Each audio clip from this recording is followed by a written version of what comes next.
वालेकुम जी दोस्तों, मेरा नाम डॉक्टर कैसर फ़ारूक है।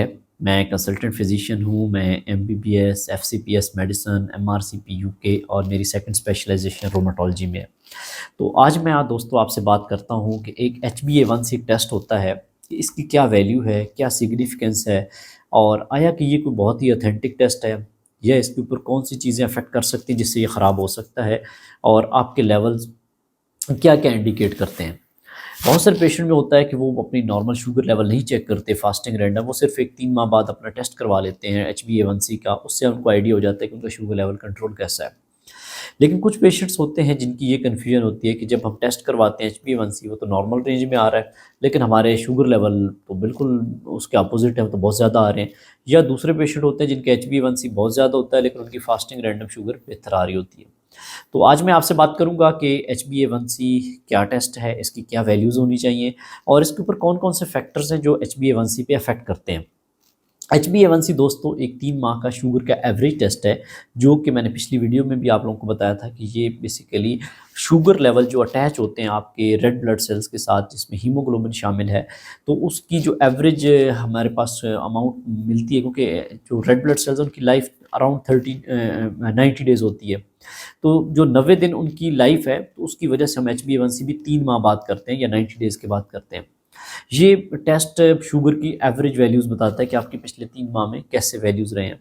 सम टाइम किसी के पिछले, क्योंकि खुलिये नए रिप्लेस हो रहे होते हैं वक़्त के साथ-साथ, तो बाज़ दफ़ा आपकी शुगर पिछले 2-3 हफ्तों में अगर ज़्यादा जा रही हो, तो वो इस पे ज़्यादा इफ़ेक्ट करती है, लाइक आपके लेवल्स बढ़ा सकती है। या आपके 2-3 हफ्तों में शुगर लेवल कम जा रहे हैं, तो वो HbA1c पे ज़्यादा इफ़ेक्ट करके उसको लो भी दिखा सकती है। HbA1c अमूमन 5.7 से 6.4 तक प्री डायबिटीज़ की रेंज है और 6.5 या 6.5 से ज़्यादा हो तो हम इसे डायबिटीज़ की रेंज कहते हैं। ये सिर्फ जितना ज़्यादा बढ़ता जाएगा वो शुगर ख़राबी की अलामत शो करेगा कि आपके लेवल्स ख़राब हो रहे हैं। एक तरह से तो ये बहुत अच्छा टेस्ट है कि ये बताता है कि आपके पिछले 3 माह में ओवरऑल शुगर लेवल्स कैसे थे। लाइक बहुत सारे पेशेंट्स के हम जब टेस्ट करवाते हैं, किसी का 10 है, किसी का 9 है, किसी का 12 है, तो उससे ये पता चलता है कि उनके लेवल्स कितने ख़राब हैं। तो आए आज हम ये डिस्कस करें कि HbA1c को फाल्सली ज़्यादा कौन से पॉइंट्स इसको ज़्यादा दिखा सकते हैं। अब सपोज़ आपका HbA1c 6.5 होना चाहिए था आपके लेवल्स के हिसाब से, फास्टिंग रैंडम के हिसाब से, लेकिन ये आपका लेवल उससे ज़्यादा आ रहा है। ये उन पेशेंट के लिए है जिनके फास्टिंग रैंडम लेवल्स ठीक आ रहे हैं, लेकिन HbA1c उन्होंने करवाया तो वो ज़्यादा आ गया।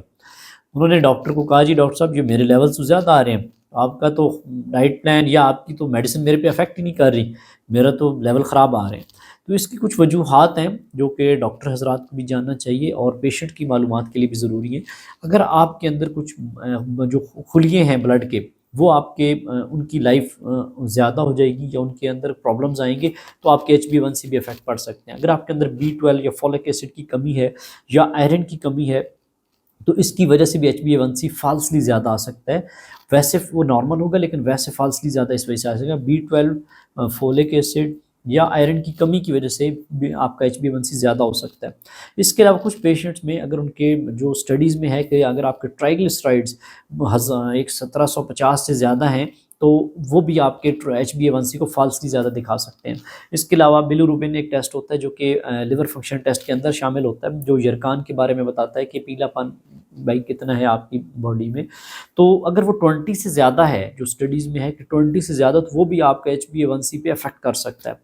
इसके अलावा अल्कोहल इंटेक के साथ भी आपका HbA1c फाल्सली ज़्यादा आ सकता है। लाइक आपके फास्टिंग रैंडम लेवल्स ठीक आ रहे हैं लेकिन आपका HbA1c ज़्यादा है, तो वो अल्कोहल इंटेक की वजह से भी उसको डिस्टर्बेंस हो सकती है। इसके अलावा कुछ ड्रग्स हैं जो कि अमूमन यूज़ होती हैं, जिसमें सैलिसाइलेट ग्रुप है, ओपियोइड्स हैं, जो कि पेन की सूरत में या ग़नूदगी की सूरत में इस्तेमाल होती है ओपियोइड ड्रग्स, या लेड पॉइजनिंग की सूरत में भी आपका HbA1c फाल्सली ज़्यादा हो सकता है। तो दूसरे नंबर पे आ जाते हैं वो पेशेंट, ये अब इन चीज़ों को जांचने के लिए आपकी हिस्ट्री का होना बहुत ज़रूरी है कि आपकी हिस्ट्री में क्या पॉइंट्स हैं, जो आपके B12 फोलिक एसिड आयरन की डेफिशिएंसी है या आपके ट्राइग्लिसराइड, आपके LFTs, ये जांचना मुख्तलिफ टेस्टों के ज़रिए मालूम किया जा सकता है।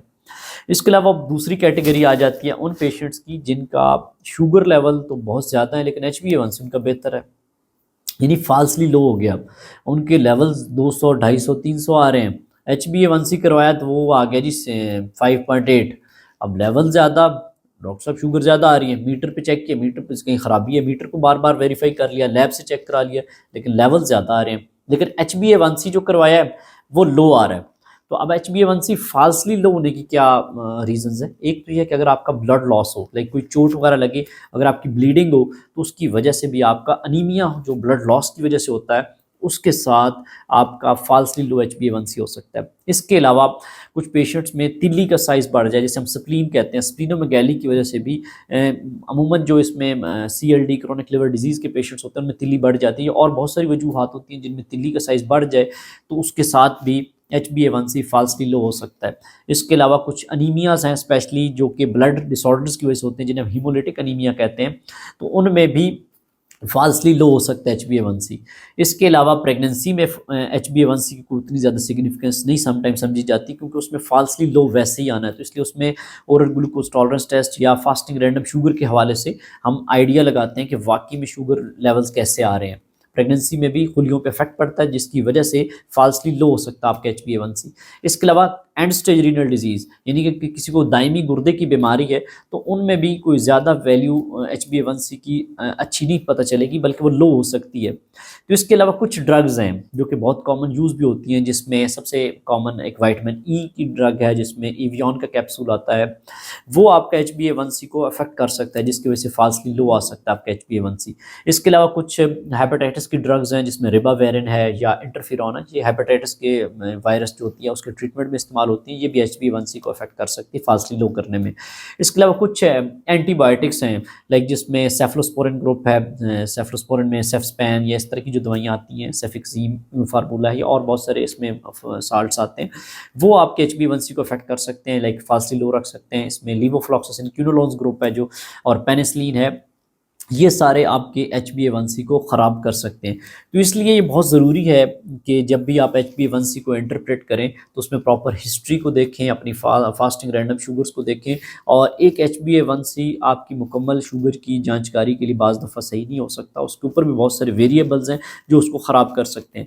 ये एक कॉमन कन्फ्यूजन है जो कि पेशेंट्स के अंदर भी पाई जाती है कि HbA1c जब वो करवाने जाते हैं वो ज़्यादा आ जाए, लेकिन शुगर लेवल ठीक आ रहे होते हैं तो उसमें परेशान हो जाते हैं, या उनका शुगर लेवल ज़्यादा आ रहे होते हैं लेकिन HbA1c उनका कम आ जाए, तो इस पे भी मुकम्मल रहनुमाई की ज़रूरत होती है। ये सारी चीज़ें हिस्ट्री पे और मरीज़ की शुगर लेवल्स पे हम अंदाज़ा लगा सकते हैं कि ये एक्चुअल में ख़राब आई है या इसके पीछे कोई और अवामिल शामिल है। मैं उम्मीद करता हूँ आज की वीडियो आपको अच्छी लगी होगी। शुक्रिया।